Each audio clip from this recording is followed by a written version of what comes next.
Welcome to Suman TV. నేను మీ రాజు. ప్రస్తుతం అయితే మనం ఇది కొంతమూరు వారాహమాత గుడి దగ్గర ఉన్నాము. అయితే ఇక్కడ జరిగిన విషయం అంటే వారదమ్మ గుడి దగ్గర ప్రతి శుక్రవారం కూడా ఒక ఫ్యామిలీ గుడి దగ్గరికి వచ్చి ఆ అమ్మవారిని మొక్కుంటూ ఉంటారు. అసలు ఆ వివరాలు ఏంటో ఆవిడ తెలుసుకుందామని అడిగితే అయితే ఆవిడ పేరు కీల సీత. తమ భర్త వదిలేడు 16 సంవత్సరాలు వదిలేడు. ఆవిడకి 2 ఆడబిడ్డలు. ఆడబిడ్డలతో ఆవిడ పని చేసుకుని పెంచుకుంటూ ఆ పిల్లల్ని పోషించుకున్నది. అయితే కొంతకాలం గత ఏడాది వీళ్ళకి పొంగు చూపడం వల్ల, అమ్మవారు చూపడం వల్ల ఆ పిల్లకి పళ్ళు సరిగ్గా కనపడతాం మానేసినాయి. దానివల్ల ఈవిడి పనులకి వెళ్ళి కష్టపడి వచ్చి తేవడానికి లేకుండా ఆ కళ్ళు కనపడడం వల్ల ఆ పిల్ల దగ్గర ఉండి ఆ పిల్ల అన్ని చూసుకోవడం వల్ల చాలా ఇబ్బంది పడుతున్నారు.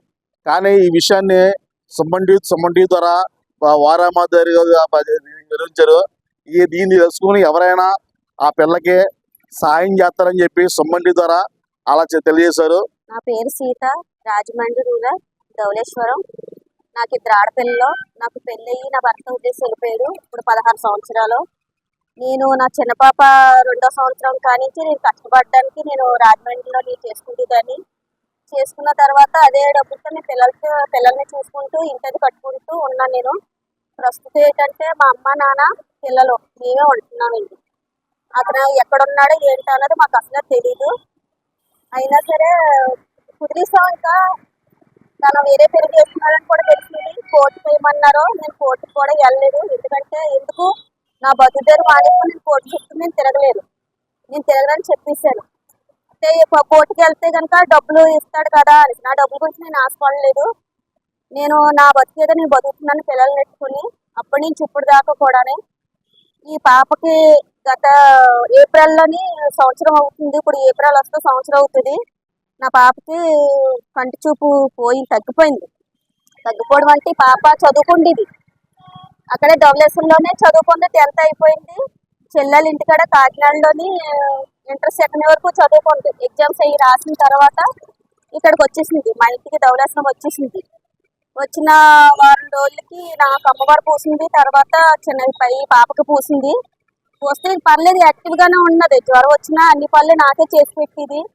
అలాగా 5 రోజుల తర్వాత పాపకి భుజాలు నొప్పి రావటం, ఈ బుర్ర అంతా నొప్పి రావటం, వెన్నుపూసకి అలాగా కుర్చీలోనే కూర్చుని అలాగా బాధపడేది. కంటి చూపు తగ్గిపోతుంది అని అంటే మేము బయటకు రాలేదు. ఏంటంటే అమ్మవారు పూసింది కదా అని మేము బయటకు రాలేకపోయాం. మాకంటూ మా అమ్మగారు కూడా టైంలో లేరు. మా నాన్నగారు మేమే ఉన్నాం. ఇంకా ఎవరో మమ్మల్ని చూడలేదు, పట్టించుకున్న వాళ్ళు కూడా ఎవరో లేరు ఆ టైంలోని. ఇంకా పాప చాలా సీరియస్గా అయిపోయింది. ఒక్కొక్క టైంలో అయిపోతే పిల్ల చేతులు అయ్యి వంకర అయిపోయింది. అది తలుచుకుంటే ఇంకా మాకు బాధ కలుగుతుంది. అది అలాగైపోయిన టైంలోనే ఇంకా నేను బయటికి ఇంకా వచ్చేసి స్వామి వైద్యశాల నేను పిల్లకే చూపిస్తే వాళ్ళు వెంటనే చేర్పించుకుని ఎంఆర్ఐ స్కానింగ్లు అవి కూడా తీసుకున్న 2 రోజులకి ఆ పిల్లకి సెలైన్ తోటి అలా బెడ్ మీద పడుకొని ఉన్నది.